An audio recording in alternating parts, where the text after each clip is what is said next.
MS news ప్రేక్షకులకు నమస్తే. నేను మీ మండల సంజీవ.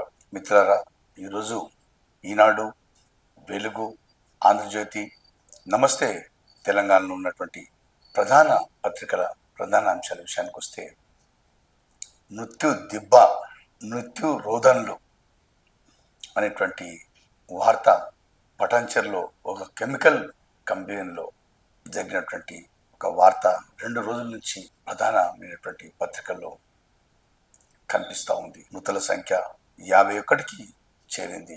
క్షతగాతులు మాత్రం ఇంకా సుమారు ఒక 50 మంది పైగానే ఉంటారని వార్త పలువురి హృదయాలను కలిచివేసేటువంటి వార్త. ఒక్కొక్కరి కుటుంబాలది ఒక్కొక్క చరిత్ర.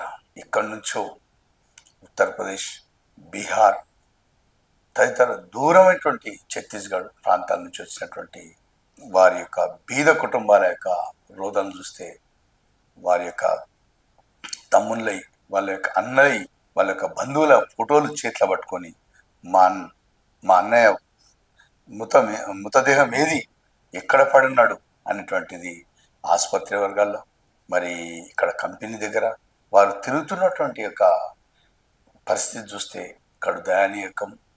మరి వారి పట్ల ఎంతగా మనం చెప్పినా కూడా ఈ యొక్క వారి శోకాన్ని మనం తగ్గట్టు మనం వారిని ఓదార్చలేకపోతున్నటువంటి వార్త ఈరోజు అన్ని పత్రికల్లో దాదాపు కనిపిస్తూ ఉంది. మరి రాష్ట్ర ప్రభుత్వం మాత్రం నిన్న సీఎం కూడా సందర్శించి మృతుల కుటుంబాలకు ₹1 కోటి సహాయం అందిస్తుందని చెప్పేసి ఒక ప్రకటన మాత్రం చేశారనేటువంటి వార్త కూడా ఈరోజు అన్ని పత్రికలు చూడొచ్చు.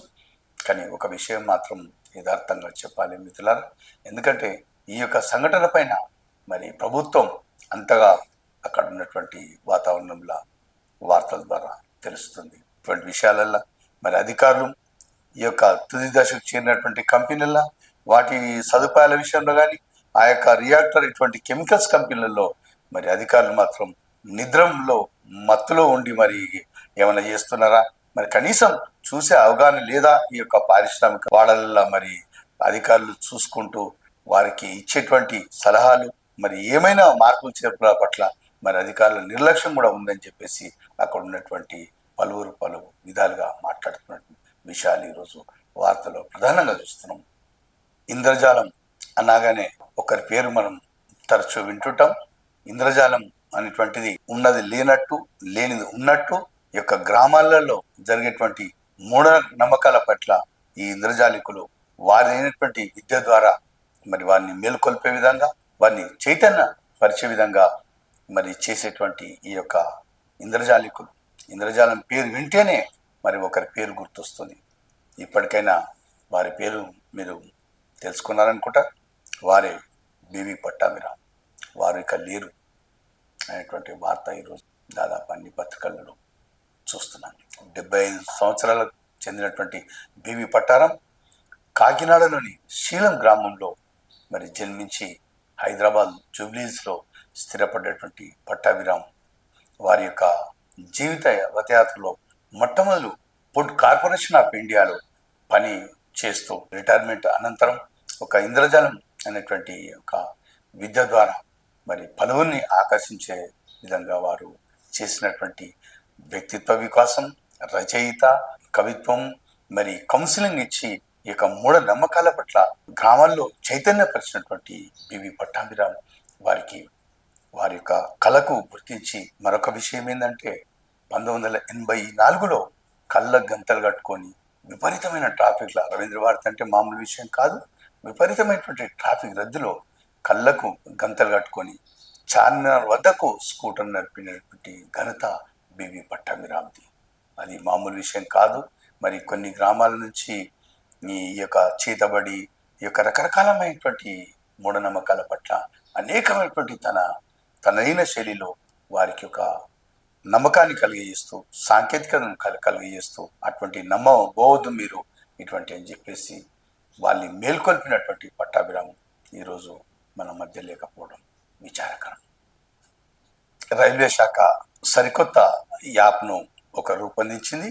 దీంట్లో ప్లాట్ఫామ్, రైళ్ల రాకపోకలు, ఆహారం, మరి పిఎన్ఆర్ బుకింగ్, సరుకు రవాణా, తదితర సరుకు తదితర వివరాలన్నీ ఒక యాప్ కిందికి తేవడమే మరి ప్రయాణికులకు ఒక విధంగా బాగుంటుందని చెప్పేసి రైల్వే అధికారులు ఒకే యాప్ అనేటువంటి విషయం ఇది దాదాపు అన్ని పత్రికల్లో చూస్తున్నాం.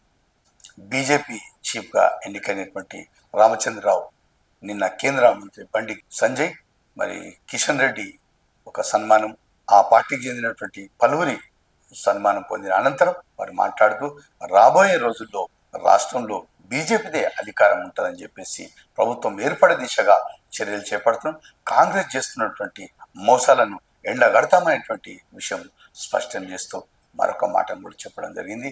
రాబో రోజుల్లో సీఎం బీసీ ముఖ్యమంత్రిగా ఉంటాడని చెప్పి స్పష్టం చేస్తూ ఆయన మాటల్లోని ప్రసంగంలో ప్రధాన అంశంగా ఈరోజు చెప్పచ్చు మిత్రులారా. ఇక వెలుగు దినపత్రికలో ప్రధాన అంశం విషయానికి వస్తే కేసీఆర్ జలద్రోహి అనేటువంటి వార్త సీఎం రేవంత్ రెడ్డి చెప్తున్నటువంటి వార్తకు సంబంధించినటువంటి పెద్ద వార్త ఈరోజు వెలుగులో కనిపిస్తుంది. గోదావరి కృష్ణా జలాల సంబంధించి ఏపీకి ఆయన రాసిచ్చినటువంటి లిఖిత పూర్వకమైనటువంటి పత్రాలు ఉన్నాయి. అవసరం వచ్చినప్పుడు అసెంబ్లీలో మరి ప్రవేశపెట్టి ప్రజలకు అర్థమయ్యే విధంగా మరి చెప్పడం తథ్యమైనటువంటి ఆ సారాంశం బట్టి ఒక వార్త కూడా ఈరోజు వెలుగులో కనిపిస్తూ ఉంది. పటన్ చెరువు జరిగినటువంటి ప్రమాద కంపెనీ దృష్ట్యా రాష్ట్రంలో ఉన్నటువంటి యొక్క ఫ్యాక్టరీల అన్ని మరి తనిఖీలు చేయాలి, ఫ్యాక్టరీల యొక్క ప్రస్తుత పరిస్థితిని అని చెప్పేసి వెలుగులో ఒక వార్త కూడా ప్రసిద్ధమైంది. రాష్ట్రంలో వచ్చినటువంటి భూభారతిలో దరఖాస్తులను తిరస్కరించినట్టయితే వారికి కారణాలు చెప్తూ తహసీల్దార్లు రైతులకు సమాధానం చెప్పాలని చెప్పేసి పొంగులేటి శ్రీనివాసరెడ్డికి సంబంధించినటువంటి వార్త కూడా ఈరోజు వెలుగులో కనిపిస్తూ ఉంది. ఇదే పత్రికలో అధికారంలోకి వస్తే మరి అవినీతికి పాల్పడ్డటువంటి కేసీఆర్ను మరి జైల్లో వేస్తామనేటువంటిది కేంద్ర మంత్రి బండి సంజయ్కి సంబంధించిన వార్త ఈరోజు వెలుగులో ఒకటి కనిపిస్తూ ఉంది. ఆంధ్రజ్యోతి పత్రిక ప్రధాన విషయాలకు వస్తే సెటిల్మెంట్ అడ్డాలుగా పోలీస్ స్టేషన్లు అనేటువంటి వార్త ప్రధానంగా కనిపిస్తుంది. నాగోలుకు సంబంధించినటువంటి ఒక వార్తలో హైకోర్టు ఈ యొక్క పోలీస్ స్టేషన్ల పనితీరు పైన సీరియస్గా తీసుకున్నట్టు, సివిల్ మ్యాటర్లలో సివిల్ యొక్క పంచాయతీల్లో పోలీసులు ప్రవేశించి ఒక సెటిల్మెంట్ వ్యవహారాన్ని నడపడం పట్ల మరి హైకోర్టు సీరియస్గా తీసుకున్నటువంటి వార్త ఈరోజు ప్రధానంగా మరి జ్యోతి పత్రికలో కనిపిస్తూ ఉంది. ఇదే పత్రికలో పోలీసులు ఎవరి కోసం పనిచేయాలి అనేటువంటి ఒక ప్రధాన సంపాదకీయకులు కృష్ణారావు వ్రాసినటువంటి ఒక పెద్ద వ్యాసం కూడా ఈరోజు జ్యోతి పత్రికల్లో ప్రధానంగా కనిపిస్తూ ఉంది. కాళేశ్వరం ప్రాజెక్టు పైన ఏ కోణంలో చూసినా కూడా సమర్థించలేమని చెప్పేసి వ్యవసాయ శాఖ ఉప కులపతి అల్తాస్ జానే సంబంధించినటువంటి వార్త ఈరోజు జ్యోతి పత్రికలో ప్రధాన అంశంగా కనిపిస్తూ ఉంది. నమస్తే తెలంగాణ పత్రిక విషయానికి వస్తే పోలీస్ స్టేషన్లు సెటిల్మెంట్ అడ్డాలుగా మారాయని చెప్పేసి ప్రధాన అంశంగా ఈరోజు నమస్తే తెలంగాణలో కనిపిస్తూ ఉంది. ఇదే పత్రికలో రైతుల పరిహారం, నేతల పలహారం అనేటువంటి రైతుల పట్ల చూపుతున్నటువంటి వివక్షకు సంబంధించినటువంటి వార్త ఈరోజు నమస్తే తెలంగాణలో ప్రధానంగా కనిపిస్తూ ఉంది. ఈరోజు ఈనాడులో ఉన్నటువంటి ప్రధాన అంశాలు చూద్దాం. మృత్యు దిబ్బ నామరూపాలు కోల్పోయిన సిగాచి పరిశ్రమ, 36కి పెరిగిన మరణాలు, ఆచూకులేని 13 మంది కార్మికులు, క్షతగాత్రులు పలువురి పరిస్థితి విషమం, కొనసాగుతున్న సహాయక చర్యలైనటువంటి వార్త ఈనాడులో కనిపిస్తుంది. పాపం ఒక తల్లి దగ్గర కొడుకు రోధిస్తున్నటువంటి హృదయ విదారకమైనటువంటి వార్త ఫోటోస్ చూడొచ్చు. పటాన్చెరు ప్రభుత్వ ఆసుపత్రి వెలుపల రోధిస్తున్న కుటుంబ సభ్యులైనటువంటి ఈ యొక్క ఫోటో చూడొచ్చు మిత్రులారా. తెలంగాణ రైతుకు కేసీఆర్ మరణ శాసనం, మన నీటిని ఏపీకి తాకట్టు పెట్టారు. 2015లో కృష్ణా నీటిని రాసి ఇచ్చారు. 811 టీఎంసీలకు 299 టీఎంసీలు చాలన్నారు. 2016లో గోదావరిలో 3000 టీఎంసీల వరద నీరు ఉందన్నారు. ఇదొకటి ప్రజాభవన్లో బనకచెల్ల ప్రజాప్రతినిధులకు పవర్ పాయింట్ ప్రజెంటేషన్ నిర్వహిస్తున్న సందర్భంగా సీఎం రేవంత్ రెడ్డి మాట్లాడుతున్నటువంటి ఫోటోతో ఉన్న వార్త చూడొచ్చు. బట్టి విక్రమార్క మరి ఉత్తమ్ కుమార్ రెడ్డి సంబంధించిన ఫోటోతో ఉన్న వార్త ఇది. పట్టాభిరామ్ కన్నుమూత, గుండెపోటుతో ఆసుపత్రిలో తుది శ్వాస. ఇంద్రజాలికుడు, వ్యక్తిత్వ వికాస నిపుణుడు, రచయితగా ప్రఖ్యాత ప్రఖ్యాతి, మూఢనమ్మకాల నిర్మూలనకు కృషి, కౌన్సిలింగ్తో ఎన్నో కుటుంబాలకు బాసటైనటువంటి ఈ యొక్క పట్టాభిరామ్ వీరే. తెలంగాణలో అధికారమే లక్ష్యం, కాంగ్రెస్ ప్రభుత్వ వైఫల్యాలపై పోరాడతామనేటువంటిది బీజేపీ చీఫ్ మరి రామచంద్రరావు మాట్లాడుతున్నటువంటి సన్మాన సభలో ఇదొక చిత్రం. కాంగ్రెస్ పాలన వైఫల్యాన్ని కేంద్ర ప్రభుత్వం పై నెడుతుంది. బీసీ రిజర్వేషన్లతో రాష్ట్రపతికి ఏం సంబంధం? వచ్చే ఎన్నికల్లో కమల ధనం విజయం ఖాయం, బీసీనే సీఎం అనేటువంటి ఈనాడు ముఖాముఖి ఇంటర్వ్యూలో రామచంద్రరావు చెప్తున్నటువంటి న్యూస్ ఒకటి మనం చూస్తున్నాం. ఈ యొక్క పటాన్చెరు ఫ్యాక్టరీని సందర్శించినటువంటి సీఎం రేవంత్ రెడ్డి మరి మంత్రులు ఆ యొక్క కంపెనీ శీతలాలను తీస్తున్నటువంటి దృశ్యం ఒకటి, మరి కుటుంబాలతోని వాళ్ళ యొక్క బంధువులతో మాట్లాడుతున్నటువంటి సీఎం సంబంధించినటువంటి వార్త ఇది. వివేక్ వెంకటస్వామి కూడా ఇక్కడ చిత్రంలో కనిపిస్తున్నారు. మనసులు కలిసిన చోటే తనువులు చాలించారు నిఖిల్ కుమార్ రెడ్డి, శ్రీ రమ్య దంపతులు. ఇటీవలనే ఆ కంపెనీలో పాపం కొత్త ఉద్యోగం గురించి చేరి ఇద్దరు కూడా చనిపోయినటువంటి వార్త. ప్రమాదాలు జరగకుండా కఠినంగా వ్యవహరించాలి కేంద్ర మంత్రి కిషన్ రెడ్డికి సంబంధించినటువంటి వార్త. మరి ఆ కంపెనీ చూసి మరి ఇటీవల ఎన్నికైనటువంటి బీజేపీ చీఫ్ కూడా ఉన్నారు ఈ యొక్క కంపెనీ చూస్తున్నటువంటి విషయం. 2 నెలల కిందటే ఉద్యోగం, అంతలోనే విషాదం అనేటువంటి పాపం మేము కూడా చనిపోయినటువంటి వార్త. ప్రసన్న కుటుంబ బంధువులు ఆ యొక్క కంపెనీ పట్ల ఎవరేమంటారు అనేటువంటి బాధంతో ఎక్కడున్నారో ఏమయ్యారు, ఫోటోలు పట్టుకొని సిగాచి పరిశ్రమ వద్ద తరలిస్తున్న కుటుంబ సభ్యులు, అన్ని చోట్ల వెతికిన లాభం లేక అనేటువంటిది. 2 రోజుల క్రితం చేరాడు అంతలోనే అనేటువంటి ఈ ఫోటో, అతను కూడా చనిపోయాడు. తమ్ముడి మృతదేహమైన అప్పగిస్తారా, భర్త సోదరుడి జాడ లేదని గర్భిణి కన్నీటి వేదనటువంటి రకరకాల బంధువుల యొక్క వారు అంటున్నటువంటి మాటలు పలువురిని కలిచివేసేటువంటి ఈ యొక్క వార్తలు మిత్రులను. వెలుగులో ఉన్నటువంటి ప్రధాన అంశాలు సార్ చూద్దాం. కేసీఆర్ జలద్రోహి, కృష్ణా గోదావరి నీటి హక్కులను ఏపీకి రాసిచ్చుండు సీఎం రేవంత్. ఆయన సంతకమే తెలంగాణ ప్రయోజనాలకు మరణ శాసనమైనటువంటి న్యూస్ ఒకటి వెలుగులో ప్రధానంగా కనిపిస్తోంది. బీజేపీని బలోపేతం చేస్తా అనేటువంటి న్యూస్ ఒకటి బీజేపీ చీఫ్ సంబంధించినటువంటి వార్త ఇది. యూరియాకు కేంద్రం కోత, రాష్ట్ర కోటాలో గత 3 నెలల్లో 2.25 లక్షల టన్నుల కట్ అనేటువంటి న్యూస్ ఒకటి వెలుగులో కనిపిస్తోంది. మృతుల కుటుంబాలకు 1 కోటి సాయం అనేటువంటి న్యూస్ ఇందులో కూడా ఉంది. ఇక అన్ని ఫ్యాక్టరీలో తనిఖీలైనటువంటి వార్త వెలుగులో కనిపిస్తూ ఉంది. రైల్వే కొత్త యాప్ రైల్ 1 డిజిటల్ సేవలను మరింత మెరుగు పరిచేందుకు ఇండియన్ రైల్వే అనేటువంటి న్యూస్ ఒకటి మరి వెలుగులో కనిపిస్తూ ఉంది. ఈ దాదాపు అన్ని పత్రికలు ఉంది. కేసు పంచనామా చేస్తుండగా ఎస్ఐని ఢీకొట్టిన DCM. Hyderabad Balanagar flyover bridge పై సోమవారం తెల్లవారుజామున రోడ్డు ప్రమాదం జరిగి ఒకరు చనిపోగా ఆ కేసు పంచనామా నిర్వహిస్తున్న ఎస్ఐని డీసీఎం ఢీకొట్టింది. దీంతో ఎస్ఐ ఎడమకాలు విరిగిపోయినటువంటి ఒక బ్యాడ్ లక్.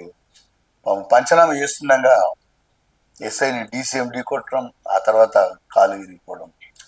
భూ దరఖాస్తులు పరిష్కరించండి, తిరస్కరిస్తే కారణాలను రాతపూర్వకంగా ఇవ్వాలి పొంగులేటి శ్రీనివాసరెడ్డి సంబంధించిన వార్త. అసలు విజిట్ క్యాలెండర్ను రెడీ చేయండి బట్టి అంటున్నటువంటి వార్త ఒకటి చూస్తున్నాం. అధికారంలోకి వస్తే కేసీఆర్ ఫ్యామిలీని జైల్లో వేసేవాళ్ళం అనేటువంటి బండి సంజయ్కి సంబంధించినటువంటి వార్త ఒకటి వెలుగులో చూస్తున్నాం. ఆఫీసర్లు ఫీల్డ్ విజిట్ చేయాల్సిందే అనేటువంటి వార్త కోమటిరెడ్డి వెంకటరెడ్డి మరి అంటున్నటువంటి వార్త. ఆయిల్ ఫామ్ కూరగాయలు సాగుపై ప్రత్యేక దృష్టి పెట్టండి తుమ్మల నాగేశ్వరం సంబంధించిన వార్త. గురుకులాల్లో బిల్లులు పెండింగ్ పెట్టమనేటువంటి అడ్లూరి లక్ష్మణ్ చెప్తున్నటువంటి వార్త. బనకచర్లపై సర్కార్ను నిద్రలేపింది బీఆర్ఎస్, అనుమతులు తిరస్కరించేదాకా పోరాడిన హరీష్ రావు సంబంధించిన వార్త ఇది వెలుగులో కనిపిస్తూ ఉంది. దక్షిణ మధ్య రైల్వే జీఎంగా సందీప్ బాధ్యతలు, అరుణ్ కుమార్ పదవి విరమణతో నియామకమైనటువంటిది దక్షిణ మధ్య రైల్వే జీఎం సందీప్ మీరే. ఆర్టీసీలో వైఫై సేవలు అమలుకు ప్రభుత్వం గ్రీన్ సిగ్నల్, కసరత్తు ప్రారంభించిన అధికారులు. బస్సులతో పాటు బస్ స్టేషన్లో అందుబాటులోకి ప్రైవేట్ ఇంటర్నెట్ సంస్థతో ఆర్టీసీ ఒప్పందం అనేటువంటి వార్త ఒకటి కనిపిస్తుంది. మిత్రులారా, ఇప్పటికే ఆర్టీసీలో ఉచితం అని చెప్తే కొంతమంది కూరగాయలు అమ్ముతారని చెప్పేసి, కొంతమంది చిన్న చిన్న వ్యాపారాలు చేసుకుంటారని చెప్పేసి విమర్శలు వస్తున్నాయి. ఇక ఇంటర్నెట్ సేవలు కూడా పెడితే మరి విద్యార్థులు కానీ మరి జనము ఆ సీట్లలో కూర్చొని ఎట్లాగూ టికెట్ లేదు, మరి ఇంటర్నెట్ సేవలు అని చెప్పేసి అట్టట పోయేద్దా అని చెప్పేసి కూడా పొద్దంతా మరి తిరిగేటువంటి సందర్భాలు కూడా ఎదురైతాయి. మరి అధికారులు కొద్దిగా ఆంక్షలు కానీ కొన్ని నిబంధనలు పెడితే బాగుంటుందని చెప్పేసి ప్రయాణికులకు సేవలు అందిస్తున్నమాట మంచిదే ఒకవైపు. కానీ ఇది విపరీతమైతే మాత్రం యువత సరికొత్త పోకుండా మరి తస్మాత్ జాగ్రత్తగా ఉండాలని చెప్పేసి మరి ప్రజల నుంచి వస్తున్నటువంటి ఒక విమర్శ కూడా తీసుకోవాలని చెప్పేసి మరి ఆర్టీసీ ఉన్నతాధికారులకు చేస్తున్నటువంటి ప్రజల విమర్శ. ప్రజలు ఓడించిన బీఆర్ఎస్ డ్రామాలు ఆపలే. 10 ఏళ్ల అధికారంలో ప్రజలను కేసీఆర్ నిండా ముంచారు. సీతక్క నిజామాబాద్ జైరాబాద్ పార్లమెంటు సెగ్మెంట్ల నేతలతో సమావేశంలో అంటున్నటువంటి మంత్రి సీతక్క. అవినీతి అధికారులపై ఏసీబీ కొరడా. 6 నెలల్లో 126 కేసులు, 125 మంది అరెస్టు, 24.57 లక్షలు సీజు, 27.66 కోట్లు విలువైన ఆస్తులు అటాచ్. గత నెలలో రోజుకు ఒకటి చొప్పున 31 కేసులు నమోదు. లంచం అడిగితే toll free number 1064, WhatsApp number 9440446106 call చేయాలని సూచనటువంటి ఒక ఏసీబీకి సంబంధించినటువంటి వార్త. మరి ఈ విధంగా 126 మందిని మరి ఏసీబీ ట్రాప్ చేసిందంటే అవినీతి యొక్క ఏ విధంగా పెరిగిపోతుందో ఒక ఆశ్చర్యకరమైనటువంటి వార్త ఈరోజు ప్రభుత్వ కార్యాలయాలకు సంబంధించిన వార్త ఈరోజు ప్రధానంగా కనిపిస్తుంది మిత్రులన్నా. మరి ఇకనైనా అధికారులు కానీ సిబ్బంది కానీ మన నమ్మకంతో మరి పనిచేయాలి. నిరుద్యోగం పోతుందని చెప్పేసి ప్రభుత్వ ఉద్యోగంకి వచ్చిన వారు కొద్దిగా నిజాయితీ పాటించి మరి ప్రభుత్వం జీతం తీసుకుంటున్నాం అనేటువంటి దిశగా ఆలోచన చేసి ప్రజలకు సేవలు అందించాలని చెప్పేసి ప్రజల నుంచి వస్తున్నటువంటి ఒక వినతులు అని చెప్పవచ్చు. టీచర్ల ప్రమోషన్లకు విద్యాశాఖ రెడీ అనేటువంటి వార్త. ఫేక్ లా సర్టిఫికెట్లతో అడ్వకేట్లు ఎన్రోల్ అనేటువంటి 9 మందిని తొలగించిన స్టేట్ బార్ కౌన్సిల్ అనే వార్త కూడా ఈరోజు కనిపిస్తూ ఉంది. ఆంధ్రజ్యోతిలో ఉన్నటువంటి ప్రధాన అంశాలు ఒకసారి చూద్దాం. ట్రోల్స్ కాదు, దమ్ముంటే నేరుగా రండి. రామచంద్రరావు నియామక పత్రం అందజేస్తున్న శోభ కిషన్ రెడ్డి చిత్రంలో లక్ష్మణ్ డీకే అనేటువంటి వార్త. మాంసం ముద్దలు బూడిద కుప్పలు. 46కు చేరిన మృతుల సంఖ్య 9 మంది గల్లంతు. ఆసుపత్రిలో 30 మంది చికిత్స, వారిలో 10 మంది పరిస్థితి విషమం అనేటువంటి వార్త. ఇది సెటిల్మెంట్ అడ్డాలుగా పోలీస్ స్టేషన్లు. రాష్ట్రం ఏర్పడ్డాక ఈ ట్రెండ్ పెరిగిపోయింది. ప్రస్తుతం ఉధృతంగా మారి పతాక స్థాయికి కోర్టు ఉత్తర్వులు సైతం లెక్క చేయట్లేదని పోలీసులపై పిటిషన్లు వస్తున్నాయి. సివిల్ కేసు సెటిల్ చేసుకోవాలని పౌరుణ్ణి స్టేషన్లో నిర్బంధించడం ఏమిటి? నాగోల్ పోలీసుల తీరుపై హైకోర్టు ఆగ్రహం. పోలీసులు ఎవరి కోసం పనిచేయాలి? ఏ కృష్ణారావు ఇండియా గేట్ అనేటువంటి ఒక వ్యాసం సంబంధించిన వార్త ఇది జ్యోతి పత్రికలో కనిపిస్తూ ఉంది. ఆరోగ్యం తెలంగాణ సాధిద్దాం. డాక్టర్స్ డే వేడుకల్లో కలెక్టర్ స్నేహ శబరీష్. హన్మకొండ కలెక్టరేట్ లో డాక్టర్స్ డే వేడుకల్లో కేక్ కట్ చేస్తున్న దృశ్యం కలెక్టర్ గారికి సంబంధించినటువంటి వార్త ఇది. సంగం కళాశాలలో ప్రమాదకరంగా ఉన్న శిథిల భవనం. ఇంటర్ విద్య వసతులు మిథ్య.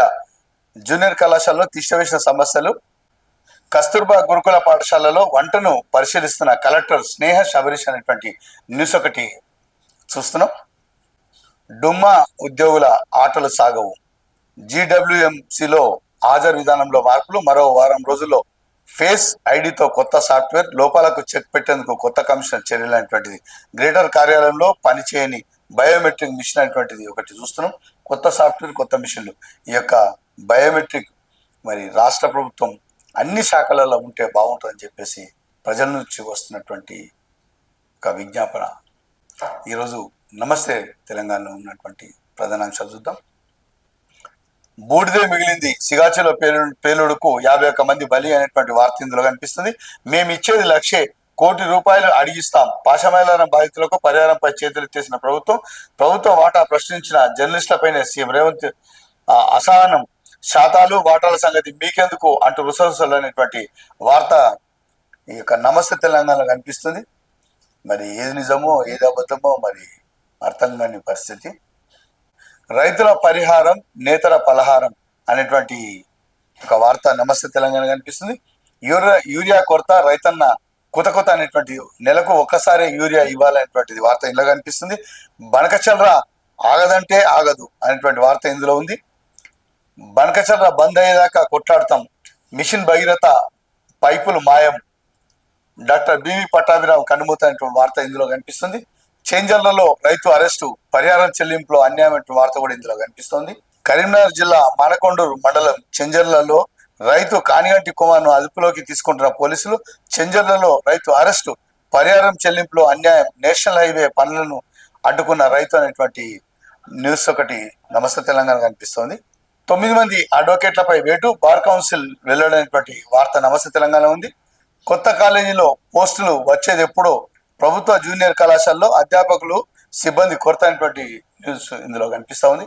మిత్రులారా, ఈరోజు ఈనాడు, వెలుగు, ఆంధ్రజ్యోతి, నమస్తే తెలంగాణలో ఉన్నటువంటి వార్తలు చదివి వినిపించేటువంటి ప్రయత్నం చేశాం. మరి నమస్తే.